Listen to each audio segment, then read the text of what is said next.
Hello friend, I am Rajesh. आज के Excel के इंसर्ट टैब के अंदर हम बात करेंगे हाइपरलिंक, टेक्स्ट एंड सिंबल की। ठीक है। हाइपरलिंक क्या होता है कि अगर किसी कंटेंट के ऊपर मुझे किसी एक्सटर्नल फाइल का लिंक देना है तो हम क्या यूज करेंगे? हाइपरलिंक। जैसे कि यहाँ पर बात करें अखिलेश को मुझे बाहर से किसी फाइल का लिंक देना है, तो यहाँ से आप हाइपरलिंक पर क्लिक करेंगे और आप अपने कंप्यूटर पे या किसी आपको यूआरएल डालना है या कोई कोई पेज का लिंक देना है या कोई फाइल का देना है तो आप यहाँ से क्या कर सकते हैं, उसका लिंक दे सकते हैं। अभी यहाँ पर ये ब्लू कलर का आ गया, कंट्रोल दबा के मैं इस पर क्लिक करूँ तो क्या होगा? यहाँ पर अगर मैं क्लिक करूँ तो क्या होगा? वो फाइल हमारा खुल के आ जाएगा।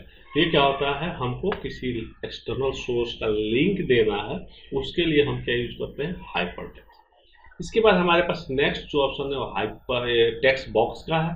टेक्स्ट बॉक्स क्या होता है? जो बना बनाया एक टेक्स्ट बॉक्स होता है जिसके ऊपर मैं क्या कर सकता हूँ, कुछ भी टेक्स्ट टाइप कर सकता हूँ।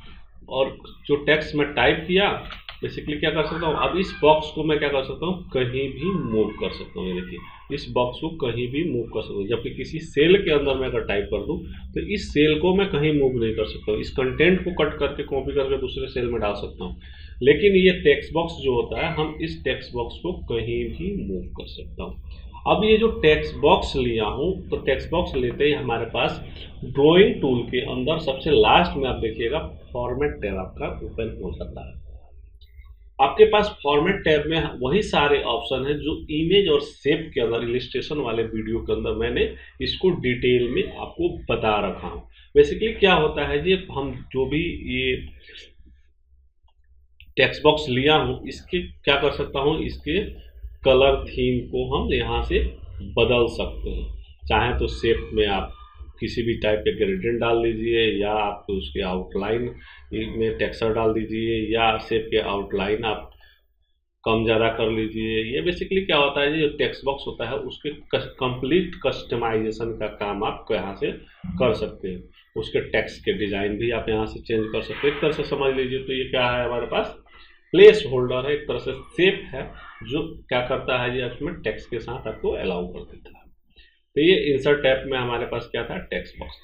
अब हेडर और फुटर की बात करूं तो मैं यहाँ से हेडर फुटर जैसे ही इंसर्ट करूंगा तो हमारे पास लेआउट हमारा कुछ इस टाइप से हो जाता है। अगर मुझे ग्रिड लेआउट पर देखूंगा तो मुझे क्या होगा, हेडर और फुटर दिखाई नहीं देगा। अगर मैं यहाँ से होम पर आऊँ, अगर मैं यहाँ से लेआउट इसकी बदल दूँ तो हमको क्या होगा, हेडर फुटर नहीं दिखाई देगा।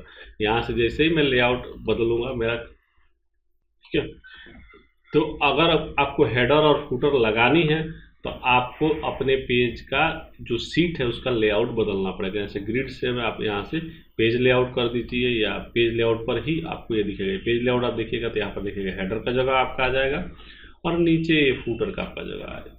अब इस हेडर फुटर से रिलेटेड हमारे पास क्या होता है, यहाँ पर ऑप्शन खुल जाए। तब हेडर में आपको पेज नंबर चाहिए तो यहाँ से पेज नंबर में ऐड कर सकता हूँ। यहाँ पर आपको बात करूँ तो यहाँ से हेडर में मैं यहाँ से पेज नंबर ऐड कर सकता हूँ। इसके अलावा हम यहाँ पर क्या कर सकते हैं, आपका वही वर्ड वाले सारे ऑप्शन यहाँ से खुल जाते हैं। बेसिकली यहाँ से टाइम डालना है तो टाइम डाल सकता हूँ, फाइल का नाम डालना है तो मैं यहाँ से फाइल के नेम कुछ भी डाल सकता हूँ।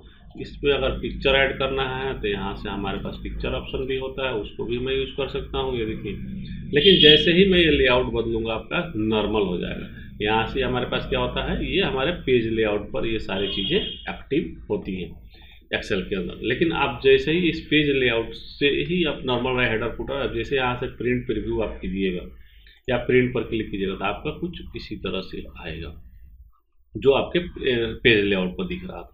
तो ये हमारा क्या होता है, हेडर और फुटर की बात है।